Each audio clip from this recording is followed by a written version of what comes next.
tal, amigos de 6 a 9? ¿Cómo están? Buenos días. Hoy hemos invitado para la entrevista política a alguien que no es un político o que por lo menos ya no lo es más.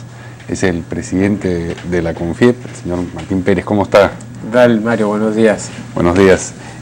Bueno, esta es una primera observación. Ahora que mientras la hacía, digo, bueno, esto debería ser cuestión de una de las preguntas de la entrevista. Usted ha sido congresista, ha sido ministro y ahora es presidente de la CONFIEP, es decir, ha estado a los dos lados del mostrador. Sí, así es. ¿Cómo se ve, digamos, desde este otro lado del mostrador que ocupa usted en este momento, la ocupación que tenía hace apenas 4 años y pico? Bueno, la primera reflexión es que en el Congreso uno tiene que buscar consensos permanentemente. Tiene que tener, para mí, yo le digo a mis amigos, el Congreso para mí fue un doctorado en paciencia. Uh-huh. Somos 130 gerentes generales, todos somos iguales, y aprendes mucho de las visiones de los demás, ¿no? Uh-huh. Por supuesto que tienes que tratar de convencerlos de que, teniendo siempre todos el mismo interés de hacer algo por el país y hacer algo por los ciudadanos, hay muchas ideas equivocadas, ¿no? Entonces el esfuerzo tiene que ir por ahí, ¿no? Sí. Entonces recuerdo a algunos amigos congresistas que no tenían la paciencia que yo iba desarrollando y me decían, yo era presidente de la Comisión de Economía, no los dejes hablar tanto. Y le decía, pero si tú has hablado 7 minutos, él tiene derecho a hablar 7 minutos. Uh-huh. Entonces, fue una experiencia de vida bien importante. La campaña en sí, la campaña... Que no va a repetir. No voy a repetir. Ni como ministro tampoco. No tengo interés, la verdad que... Ya no está en su agenda. No. La verdad que creo que haber sido congresista y haber sido ministro ayuda, porque sí es importantísima la coordinación entre el Poder Ejecutivo y el Congreso. O sea, en la medida que tengas una fluidez de entendimientos y de comunicaciones, las cosas se hacen más fácil. He tenido, creo, la suerte de haber sido ministro, de no tener ningún juicio, que es algo que también... Inverosímil. Gente que ha pasado me dice, oye, ¿cómo has podido hacer esto? Bueno, en realidad, yo siempre he tenido buenas relaciones con las bancadas, con los fujimoristas, los apristas, con los nacionalistas, con los solidarios.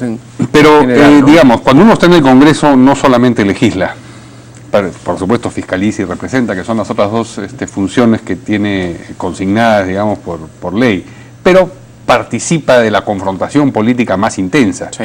Ahora, usted, en tanto presidente de la CONFIEP, ha dicho que el ruido político está afectando el crecimiento económico. Antes estaba usted entre los que promovían los que hacíamos el ruido. Sí, por eso me preguntaba cómo se ve la cosa desde un lado y el otro del mostrador. Sin duda, cuando estábamos en el Congreso, éramos oposición. Uh-huh. Pero un rato. Después usted estuvo fui parte del gobierno. Sí. En realidad, creo que había un mayor nivel de entendimiento entre ese Congreso y ese Ejecutivo del que tenemos hoy día, ¿no? Una de las cosas que me sorprende hoy es el nivel de, digamos, falta de comunicación o de falta de entendimiento, no con una o con dos, sino con muchas de las bancadas. ¿Dónde están las fuentes del ruido político en este momento? Bueno, yo creo que en la visión de las cosas, en la forma como se hacen las cosas, los estilos también son distintos, y creo en la falta de operadores. O sea, es evidente que el gobierno necesita más y mejores operadores. Pero ¿cuáles son los ruidos políticos específicos que en este momento podrían estar afectando el crecimiento económico? Yo recuerdo, yo estuve los últimos meses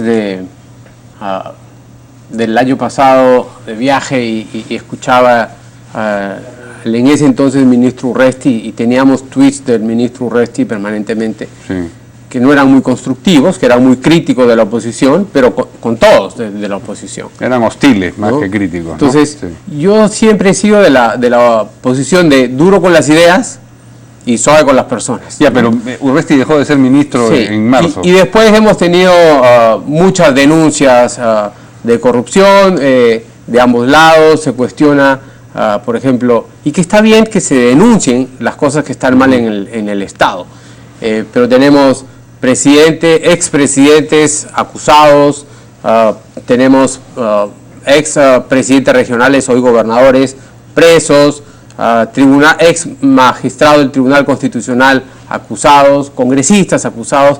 O sea, tengo esta sensación de que... Desaforados, no solamente y desaforados ayer, sí. ¿no? Y entonces tengo esta sensación de que el Perú corrupto parece ser más grande que el Perú no corrupto, y no es así. Entonces, todo esto de la población, además de, digamos, esta debilidad que ha mostrado el Estado para defenderse, con las propias herramientas también que la democracia le da, el caso de Tía María, el nivel de violencia que hemos visto, todo esto genera una sensación de indefensión en el ciudadano, una ansiedad, genera incertidumbre en los agentes económicos, finalmente afecta al clima de inversiones.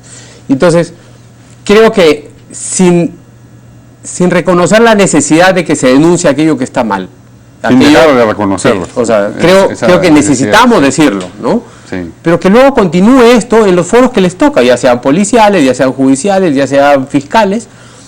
Tenemos todos que hacer un esfuerzo de unir nuestras capacidades para empezar a resolver los problemas que a la gente le interesa. Seguridad ciudadana, que es el tema que se cae de Maduro. Acabamos de ver este video inaceptable, que espero que esta señora esté presa lo más rápido posible, porque es una amenaza para toda la sociedad. Yo tengo hijos que caminan, que montan bicicleta, y lo que he visto es esto abominable. Entonces, pero también creo... seguridad y me imagino que el crecimiento económico es la otra... Creo que hay que retomar el crecimiento. Y esas son precisamente, o esos son precisamente los temas que abordan las facultades legislativas a propósito de las cuales va a exponer hoy día el premier cateriano en el Congreso. Usted, sin embargo, ha dicho que se le deben conceder las facultades al gobierno, pero acotadas. Sí. ¿Cuáles son esas acotaciones? Sí. A ver, yo creo que hay dos experiencias pasadas bien interesantes. La primera es decirle al gobierno, o sea, es audaz políticamente pedir facultades, delegación de facultades faltando un año para terminar. Pero también tenemos que reconocer que el gobierno tiene que gobernar hasta el último día. Claro, no se va a tirar a muerto durante un año. No se puede, ¿no? Desgraciadamente se ha adelantado mucho la campaña. Entonces, primero es asegurarnos que van a ser facultades para plantear temas reactivadores y no recaudadores. Por lo tanto, que hay un compromiso o se puede poner en la ley autoritativa una limitación a generar nuevos impuestos, ¿no? A no subir tasas de impuestos. Incluso, algo que se hizo con el anterior gobierno del presidente García se planteó una comisión que acompañe la delegación de facultades. Habían voces que decían, esto podría tener visos de inconstitucionalidad, porque o delegas o no delegas. Pero es una comisión política que puede acompañar esto, es una comisión del Congreso, donde va recibiendo información y, por supuesto, luego le rendirá cuentas al Pleno del Congreso. Pero que podría minimizar las incertidumbres que hoy día tienen todas las bancadas. ¿Esto referido solamente a lo económico o está usted incluyendo ya lo de seguridad también en esto? Estoy hablando fundamentalmente de lo económico, sí, pero podría ser en ambos casos, ¿no? O sea, porque es cierto, creo que hay una buena predisposición y además políticamente es complicado que alguna bancada diga no quiero dar delegación de facultades porque creo que el país necesita y hay que darle el beneficio de la duda. ¿En seguridad cuáles debieran ser las acotaciones que tendrían que establecerse? Pero quizás la comisión podría funcionar en ambos lados, pero creo que en el tema económico es mucho más sensible. Es decir, no le correspondería a un gobierno, digamos, de salida plantear reformas profundas, sino más bien vamos a destrabar, por ejemplo, qué bueno sería si en estos 120 días o 90, lo que el Congreso le dé, pudiéramos tener un tupa único. Es decir, que para poder invertir en el Perú, sepamos que hay un solo proceso en Piura, en Tacna, en Arequipa, en Puno. Entonces, porque eso ayudaría muchísimo a destrabar las inversiones. El tema de las expropiaciones, por ejemplo, ¿no? O sea, hay que respetar la propiedad privada, nosotros, ¿quién más que nosotros estamos interesados? Pero también el principio del bien común, cuando tú tienes que hacer una carretera, tienes que hacer la autopista AICA todavía no termina de consolidarse por este problema de las expropiaciones, estamos viendo las inversiones en el metro de Lima, entonces creo que necesitamos también pensar en cómo el bien común tiene que estar por encima del bien de la propiedad individual, pero compensando comercialmente a valores comerciales a la gente que tenga esas propiedades. Hace un momento reflexionaba usted acerca de cómo se genera la impresión de que el Perú corrupto es más grande que el Perú, que el resto del Perú, digamos. Ahora, esto ha tocado también CONFIEP con el episodio del señor Valareso. Sí. ¿Qué ha motivado eso en la CONFIEP? ¿Qué tipo de vigilancia interna para evitar un episodio como ese que digamos, mancha un prestigio, ¿no? Bueno, yo primero quisiera expresar que nosotros reprobamos las conductas empresariales del señor Valareso. O sea, el señor Valareso no representa a los empresarios honestos del país.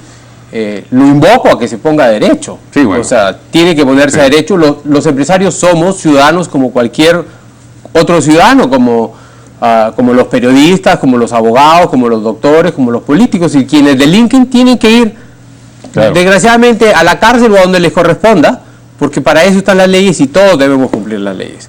Entonces, lo que hemos hecho en CONFIEP es, hasta antes del caso Valareso, el filtro lo hacía cada uno de los gremios, porque uno es director en CONFIEP en tanto representa a un gremio. Hoy día lo que hemos puesto es una declaración jurada de que los directores que se están planteando a CONFIEP han sido, digamos, filtrados por sus gremios y que no tienen, digamos, problemas que puedan significar afectar la reputación. En esta situación después.